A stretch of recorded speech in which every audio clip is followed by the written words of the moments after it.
On est toujours live, on est actuellement à l'auberge Nuit de Saint-Georges. On est arrivé d'une journée de 60 km environ. On est parti de Fredericksburg ou... Fredericksburg. Fredericksburg. Moi, je dis Fribourg. Fredericksburg.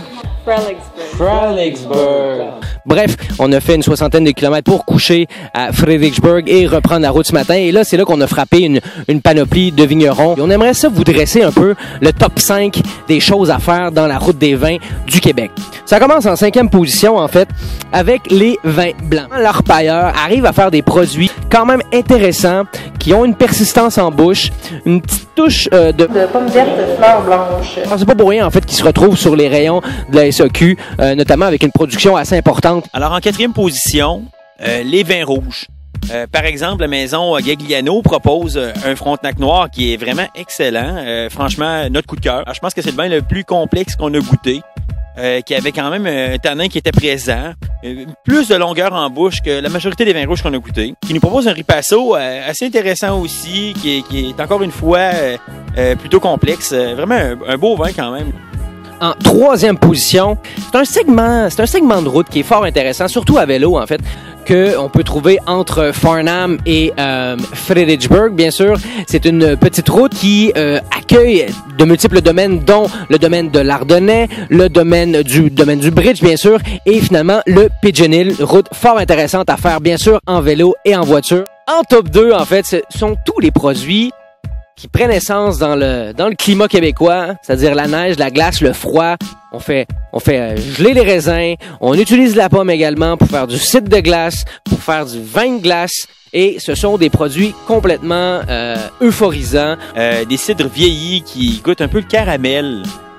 Des vins aussi fortifiés avec un calvados bien québécois. En top 1, en fait, de la route des vins, c'est bien sûr l'accueil des vignerons. Le savoir des vignerons, leur passion, c'est incroyable. Que ce soit au Château de Cartes, à l'Union Libre également, au Pervenche, ce sont tous des passionnés de vin qui se consacrent corps et âme à leurs produits.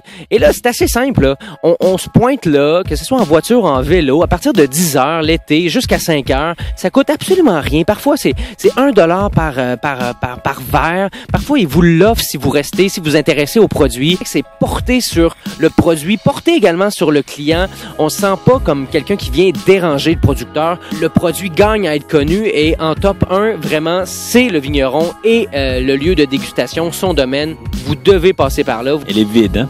Alors, une petite mention honorable à notre marquette 2012 du Château de Cartes. Alors, une belle bouteille avec une belle complexité, une des belles découvertes de vin rouge.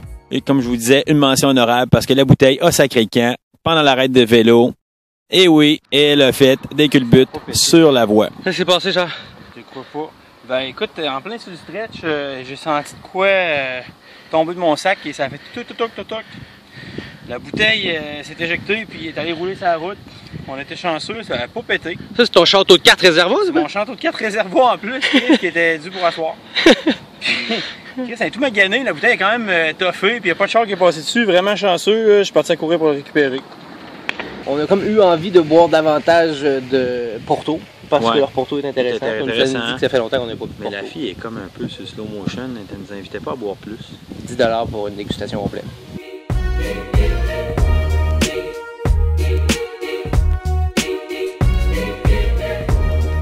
C'est un assemblage avec du Frontenac et du Marquette.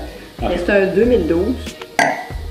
Qui a un vieillissement de plus, puis il était 1 an en chêne.